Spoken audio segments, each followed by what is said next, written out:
5 years. That's 1,826 days. Most people spend that kind of time building a career or raising a toddler. I spent it staring at a small black rectangular screen that everyone told me was a gravestone. The charger cord is frayed at the end. The white plastic has turned a sickly yellow, and the wires inside are peeking through like tiny silver nerves. Every night my hand shakes as I plug it in. Click. That tiny sound is the only thing keeping my heart beating. "You're a crazy widow, Clara," my sister Sarah told me yesterday. She didn't whisper it. She screamed it.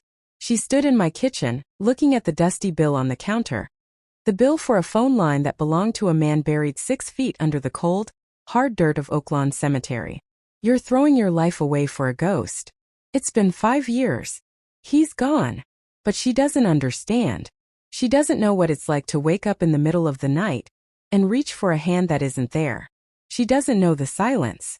The silence in this house is so heavy it feels like it's crushing my ribs. The only cure for the silence is his voice. I just wanted to hear his voicemail one last time.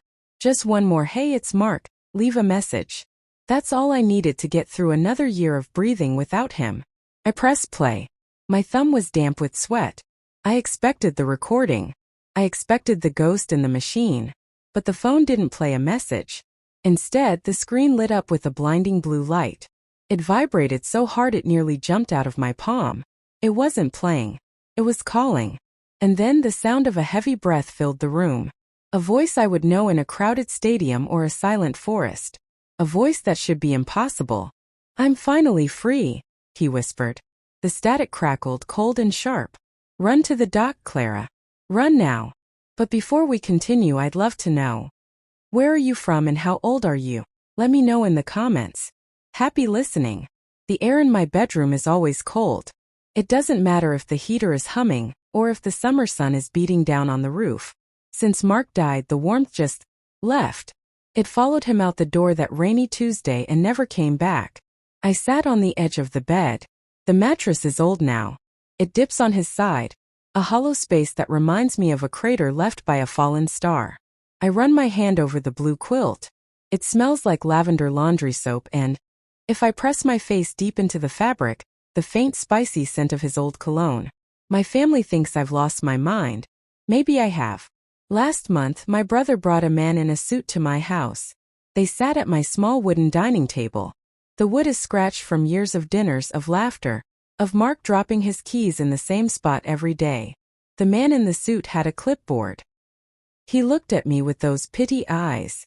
You know the ones. The eyes people use when they see a stray dog or a broken toy. "Clara," my brother had said. His voice soft like he was talking to a child.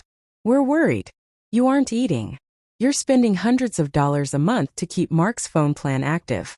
You haven't left this house in weeks. There are places, quiet places, where people can help you move on. A ward. They wanted to put me in a mental ward.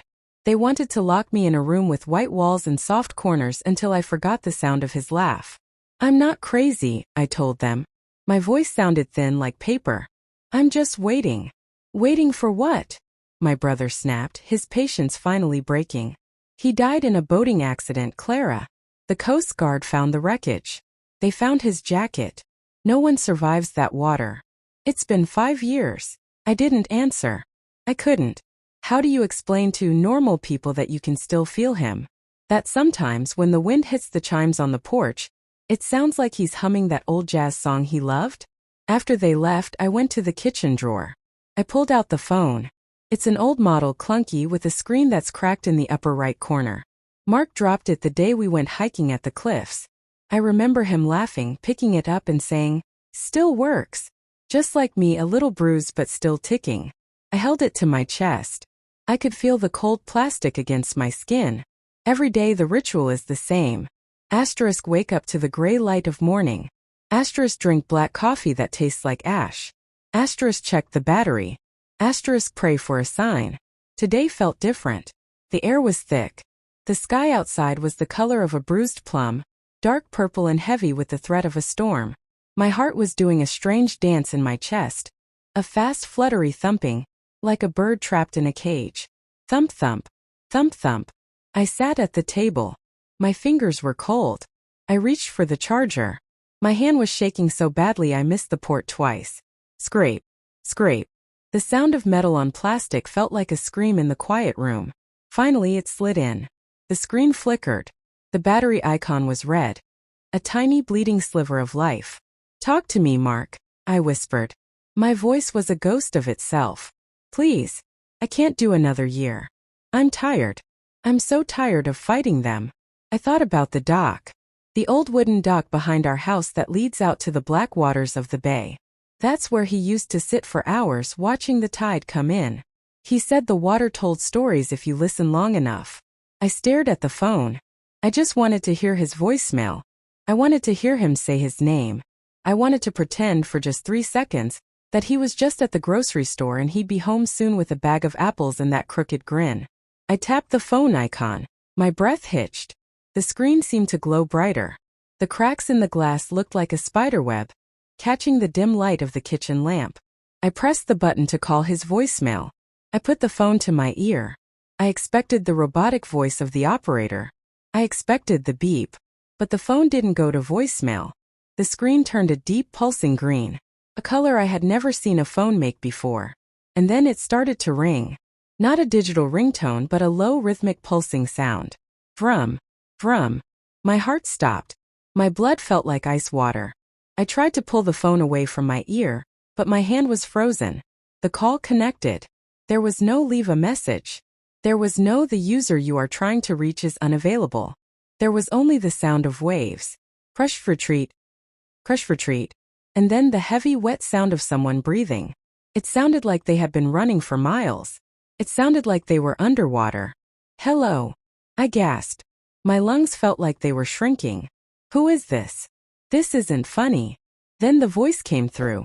It wasn't a recording. It wasn't a trick. It was him. It was Mark. But his voice was different. It was older. Raspier. It sounded like it was being dragged over broken glass. "Clara." I fell to my knees. The hard tile floor bruised my shins, but I didn't feel it. "Clara, listen to me," the voice whispered. The static grew louder, a hissing sound like 1,000 snakes. "I'm finally free. They're coming for me, but I got away. Run to the dock, Clara. Don't look back. Run to the dock now." The phone went dead.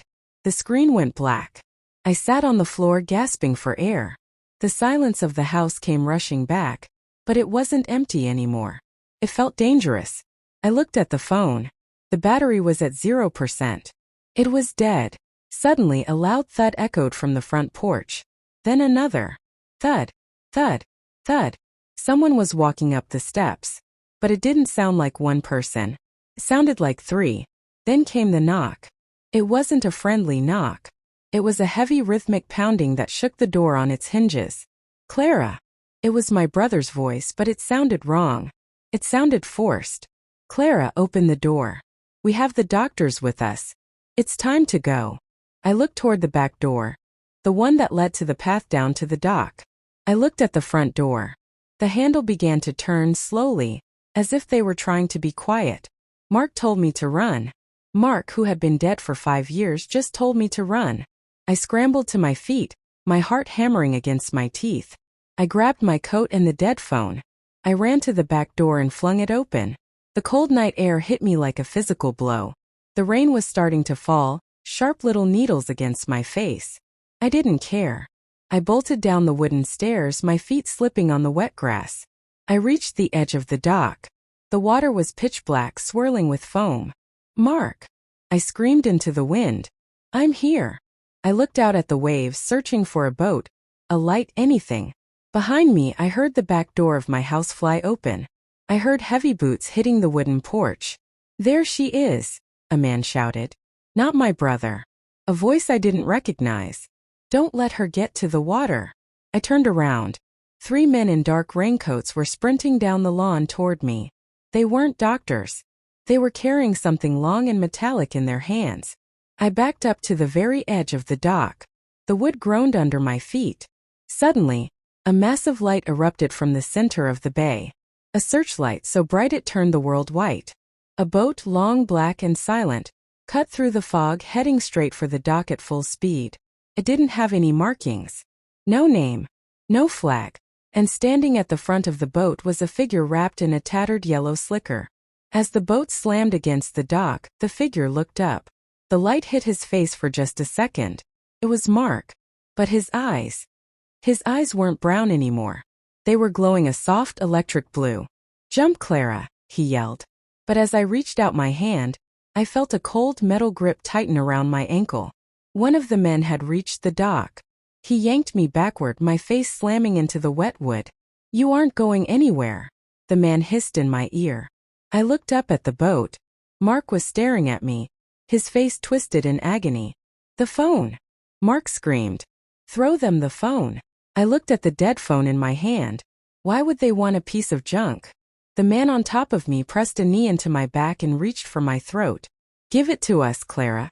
Give us the key, and we might let you live." The cold wood of the dock pressed against my cheek. I could taste the salt from the spray and the metallic tang of my own fear.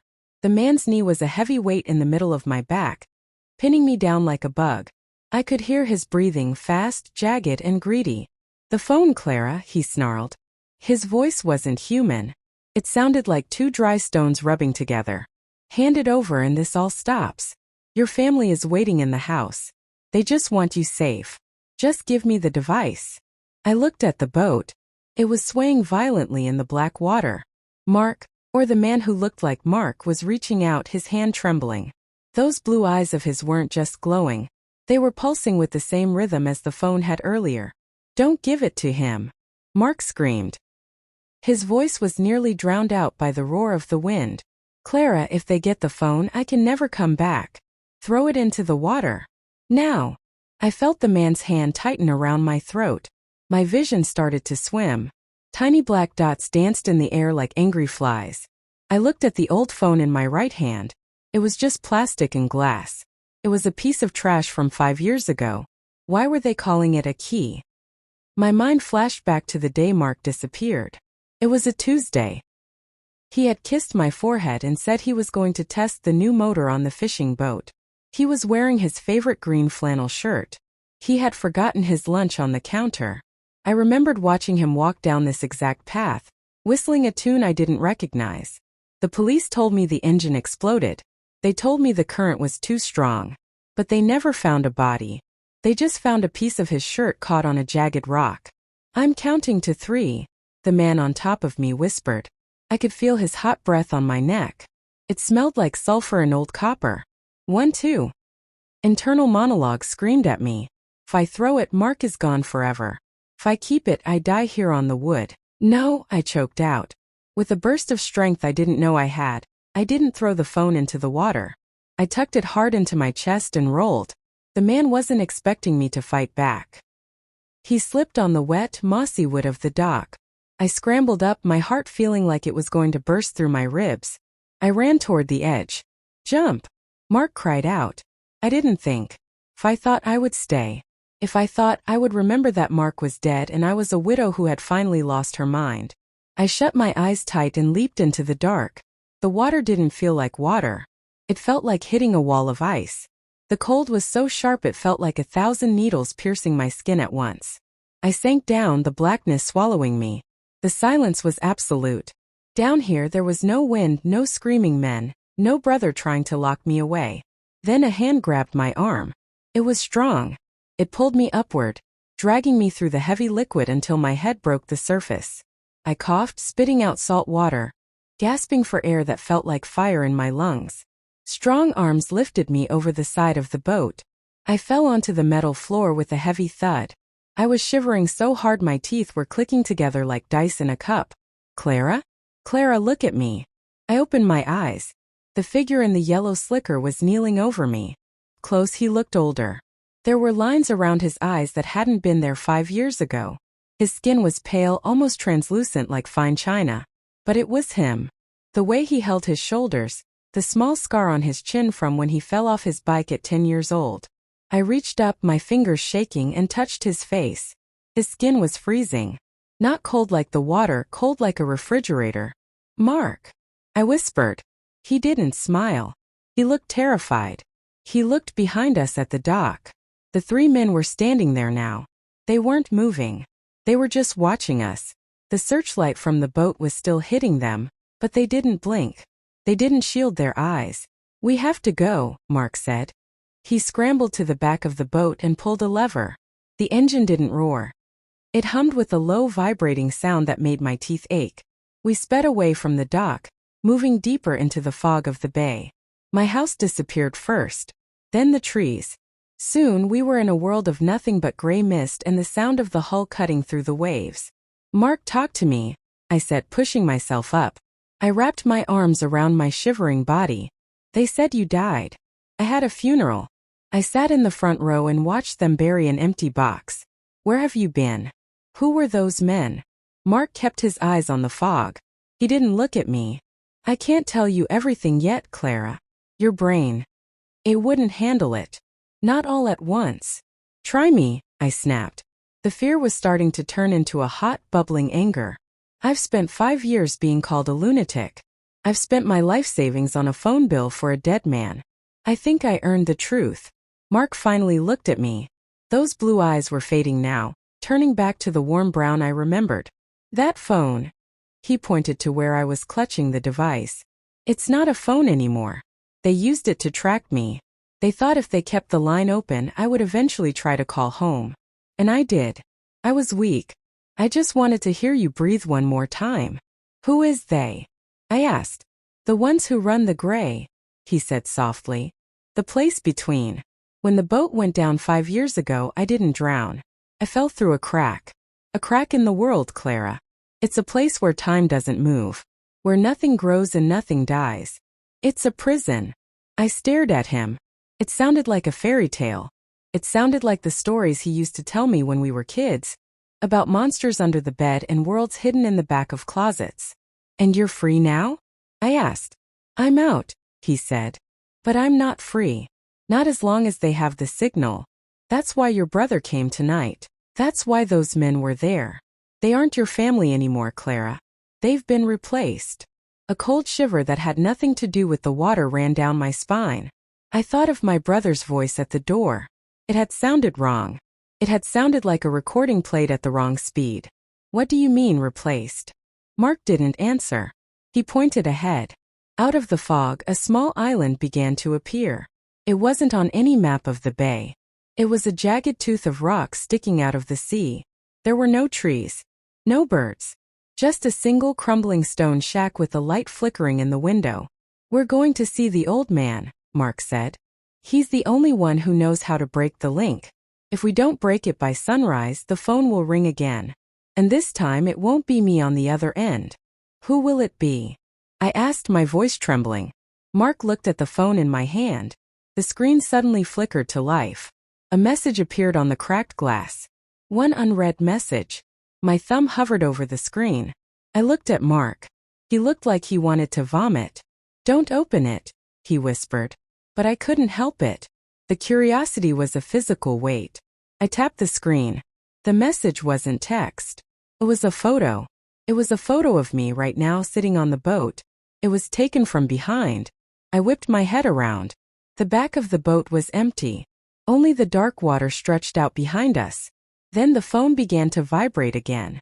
This time the vibration was so strong it felt like it was bruising my bones. "Mark," I gasped. "It's ringing." The caller ID didn't show a number. It just said Clara. I was calling myself. "Throw it." Mark screamed, lunging for me. But before he could grab it, the phone answered itself. A voice came through the speaker. My own voice, but distorted, echoing as if it were coming from the bottom of a deep, wet well. "Look under the seat, Clara," my own voice whispered. "Look at what he brought back with him." I looked down.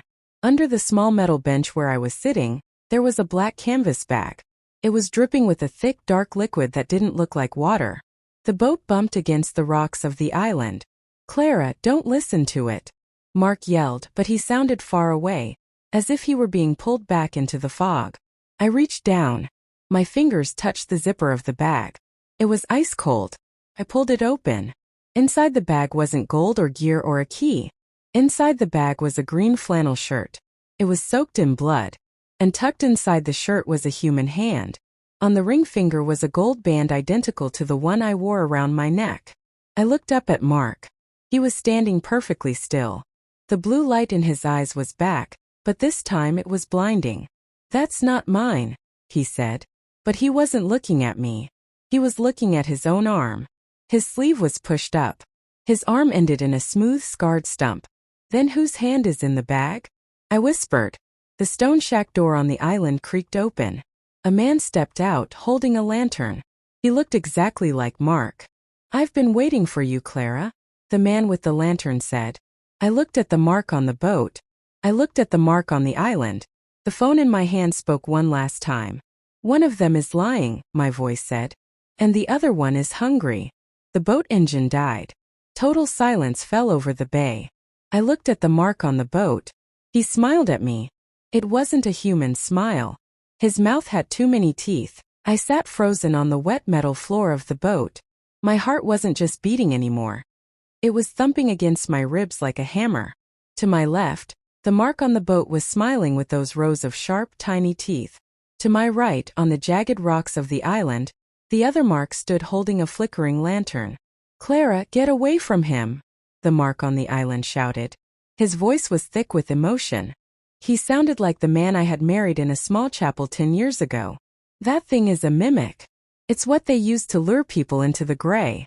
The mark on the boat didn't move. He just kept that wide, unnatural smile. The blue glow in his eyes started to bleed out, staining his cheeks like neon tears. "Don't listen to him, Clara," the thing on the boat whispered. Its voice was changing now, sounding less like my husband and more like a chorus of whispering children. "I saved you from the dock. I pulled you from the water. He's just a shadow in a stone house." I looked down at the bag. The severed hand was still there, cold and pale against the bloody green flannel. My stomach did a slow, sick turn. I felt like I was trapped in a nightmare where every door led to a different monster. "Who are you?" I screamed, the words tearing at my throat. The thing on the boat leaned closer. It didn't smell like Mark anymore. It smelled like wet earth and old stagnant water. "I am the one the phone called," it said. "You paid the bill, Clara. You kept the line open for 5 years. You invited us in." Suddenly, the phone in my hand vibrated so hard it fell onto the deck. The screen was cracked, but the green light was pulsing like a heartbeat. Ring, ring, ring. I didn't want to look. I didn't want to know who was calling. But the screen lit up with a name that made my blood turn to slush. Mom. My mother died 10 years ago, long before Mark ever went missing. I felt a sob catch in my chest. This wasn't a haunting. This was a trap. Clara jumped to the rocks. The mark with the lantern yelled. He stepped closer to the edge of the water. "The boat is sinking. Look at the floor." I looked down. He was right. Black, oily water was bubbling up through the metal floorboards. The boat was heavy, groaning as it began to tilt. The mimic didn't seem to care. It just sat there watching me with those glowing eyes, waiting for me to make a choice. I grabbed the phone in the bloody bag. I don't know why, maybe because the hand was the only piece of Mark I felt was real, and I lunged for the rocks. My boots slipped on the slimy stone, and for a second I thought I was going back into the freezing bay. But a warm, solid hand grabbed mine. The mark with the lantern pulled me up. His hand was warm. He felt like skin and bone. He felt like life. He pulled me into his arms, and for a split second the world felt okay. He smelled like wood smoke and sweat. "I've got you," he whispered into my hair. "I've got you, Clara. I'm so sorry I stayed away so long. Is it really you?" I sobbed into his chest. "It's me," he said. But he didn't let go. He looked over my shoulder at the boat. The boat was gone. There was no splash. No bubbles. Just a smooth surface of water where the vessel had been seconds ago. The mimic was gone too. The bay was silent again, except for the sound of the wind whistling through the cracks in the stone shack. "We have to go inside," Mark said, his voice urgent. "The sun will be up in an hour. When the light hits the water, the bridge between worlds closes. If we aren't through the ritual by then, we're stuck here forever." He led me toward the shack. The door was heavy, made of thick oak that looked like it had been underwater for a century. Inside, the room was small and filled with candles. Their yellow flames danced in the draft. In the center of the room was a large, circular mirror with a frame made of bone. But something was wrong. On the walls there were photos. Dozens of them. I stepped closer, my legs feeling like lead. They were photos of me. But not just from today. There were photos of me sleeping in our bed 3 years ago. Photos of me crying at the grocery store. Photos of me charging the phone last night. You've been watching me? I asked, backing away. Mark set the lantern on a wooden table. He didn't look at the photos. I had to, Clara. To keep the connection strong. If you had stopped paying that bill, I would have faded away. I would have become one of them. One of the things on the dock? I asked. No, Mark said. He turned around and the candlelight hit his face. He looked sad. The things on the dock weren't men. They were the collectors. They want the phone because it's the only way to talk to the other side, without giving up your soul. Your brother. He didn't bring doctors to your house, Clara. He sold your location to them because he was scared of you. I felt a sharp pain in my heart.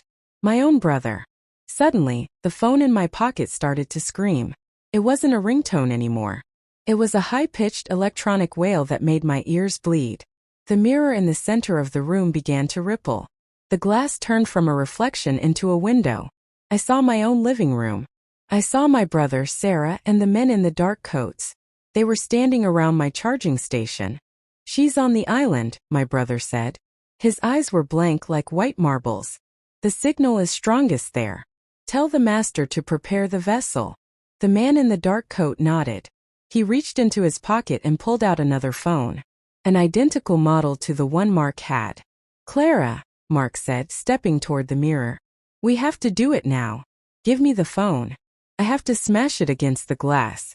It's the only way to break the loop and bring us both back to the real world. I reached into my pocket. My fingers touched the cold plastic. But then I remembered the voice on the phone. My own voice. One of them is lying. And the other one is hungry. I looked at the Mark in front of me. He reached out his hand. Give it to me, honey. Trust me. I looked down at the bag I was still carrying. The blood had soaked through the canvas, staining my jeans. I looked at the hand inside. Then I looked at Mark's arms.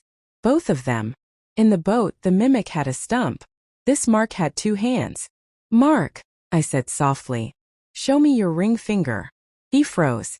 The warm, loving expression on his face didn't slip. It melted.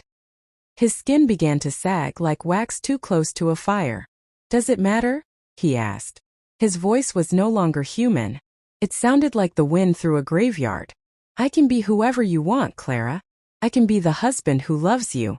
Or I can be the thing that ends your pain. Just give me the key. The door to the shack exploded inward. The 3 men from the dock stood there. But they weren't wearing raincoats anymore. Their skin was charcoal black, and their eyes were hollow pits of fire. My brother stood behind them, his face twisted into a mask of pure terror. Clara, run! My brother screamed. The mirror. It's not a way out. It's a mouth. The Mark in the shack lunged for me. The men from the dock lunged for him. The mirror began to howl. A sound so loud it felt like my brain was cracking in half. I backed into the corner, clutching the phone to my chest. The green light was now so bright it was blinding. The phone started to get hot. Red hot. It was burning my hands, but I couldn't let go. The screen flashed one final message. Incoming call, the real Mark. I looked at the mirror. I saw a hand reach out from the glass. A hand with a wedding ring and a missing finger. Clara, pull me out. At that exact moment, the mimic grabbed my hair and the men in black grabbed my legs. I was being pulled in 3 different directions. The shack began to crumble. The floor stayed to vanish into a black void. I looked at the phone. I looked at the hand in the mirror. I looked at the monster with my husband's face. I had 1 second to decide. I pressed the answer button. The world turned white. A deafening roar filled the air. And then a voice, a real human crying voice, spoke directly into my brain. Clara, I'm so sorry. I'm so sorry, but you shouldn't have answered. Now they know where you are. The ground beneath me gave way. I fell into the darkness, the phone still glowing in my hand. But I wasn't alone. Something huge and cold caught me in the dark. Got you, a voice whispered. But it wasn't Mark. It was my brother. And his teeth were glowing blue. I was falling through a tunnel of shadows. My brother's grip on my arm felt like a band of frozen iron. His face was only inches from mine, But it wasn't the face of the boy I grew up with. His skin was pale and stretched tight, and those electric blue eyes hummed with a terrifying power. "Why are you doing this?" I screamed, the wind of the void whipping my hair across my eyes. "You're my brother. Your brother died the same day Mark did," the thing with his face whispered. "He came looking for Mark at the dock that night. He stepped into the water to save him. He didn't know the water was a door. We needed a body to walk the earth, Clara. We needed someone to watch you, to make sure you kept the line open." I felt a cold realization wash over me.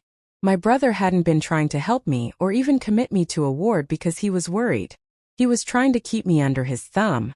He needed me to keep paying that bill, to keep charging the phone because it was the only thing anchoring his kind to our world.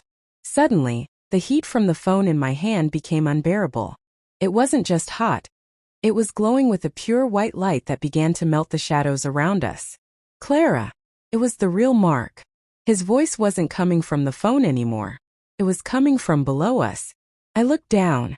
At the bottom of this dark pit I saw a spark. It was a small golden light. It looked like a campfire in the middle of a vast, lonely desert. "The phone is the bridge," I heard Mark cry out. "It's made of every memory we shared. Every I love you. Every good night. Every message you ever saved. It's not a key for them, Clara. It's a weapon for you." The thing holding me snarled. It reached for the phone, its fingers turning into long black talons. "Give it to me, you stupid woman. You've lived in a dream for 5 years. Let it go." "No," I said. My voice wasn't thin anymore. It was loud. It was certain. I didn't keep this phone because I was crazy. I kept it because love doesn't have an expiration date. I didn't throw the phone. I did something I should have done 5 years ago. I held it tight, pressed it against my heart, and whispered into the receiver, "Mark, I'm coming home. And I'm bringing you with me." I smashed the phone against the chest of the thing that looked like my brother. The explosion was silent but total. A wave of white light erupted from the device, shattering the shadows like glass. I felt the grip on my arm vanish. The monsters, the mimic, the fake brother. They all dissolved into ash. I hit the ground, but it wasn't hard stone. It was soft, warm sand. I opened my eyes. The sky wasn't black or gray. It was the color of a sunset, a beautiful mix of orange and soft pink. The air smelled like salt and home. Standing a few feet away, near the edge of a calm golden sea, was a man. He was wearing a green flannel shirt. He only had one hand. He looked tired, older, and very, very real. "Mark," I breathed. He didn't say anything at first. He just walked toward me, his boots clicking on the sand. He reached out his one good hand and cupped my face. His palm was warm. His skin felt like life itself. "You stayed," he whispered, a tear tracking through the dust on his cheek. "Everyone told you to leave, but you stayed on the line." "I told you I'd always answer," I said, leaning into his touch.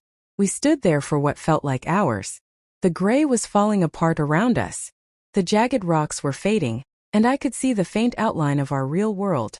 The dock, the house, the morning sun, bleeding through the mist like a photograph being developed. "We have to go back now," Mark said. "But the phone is gone, Clara. The bridge is breaking. Once we cross over, there are no more calls. No more messages. It's just life." "That's all I ever wanted," I told him. He took my hand. We walked toward the light of the morning sun. As we stepped through the veil, I felt a heavy weight lift off my shoulders. The grief that had been my shadow for 5 years finally let go. I woke up on the wooden dock behind my house. The sun was just peeking over the horizon, painting the water in shades of gold. The air was cool and fresh. I was alone. I sat up, my heart sinking. Was it a dream? Was I truly the crazy widow everyone said I was? I looked at my hands. They were empty. The phone was gone. The freight charger was gone. The canvas bag was gone. I put my face in my hands and started to sob. I had fought so hard, and I was still alone in the quiet. But then I heard a sound. Crunch, crunch, crunch. Footsteps on the gravel path. Slow, heavy footsteps. I looked up. A man was walking down the lawn. He was leaning on a piece of driftwood like a cane. He was pale, and he looked like he had been through a war. His left sleeve was pinned to his side. He stopped at the edge of the dock. He looked at the house, then at the water, and finally at me. "The battery died," he said, his voice shaky and dry. "But I think I'm finally home." I didn't run. I walked. I walked to him and wrapped my arms around his waist, holding on so tight I thought we might fuse together. He was solid. He was warm. He was mine. People ask me now how it happened. The police, the neighbors, the doctors, they all wanted to know how a man missing for 5 years just walked out of the fog one morning. I don't tell them about the phone. I don't tell them about the mimic or the blue eyes. They wouldn't believe me anyway. My brother moved away that same night, or at least that's what I tell people. The truth is, the thing that was wearing his skin just stopped existing when the light hit it. I learned something important through all those years of silence. People think that moving on means forgetting. They think that to be sane, you have to bury your love in the dirt and never look back. But they're wrong. Love is a signal.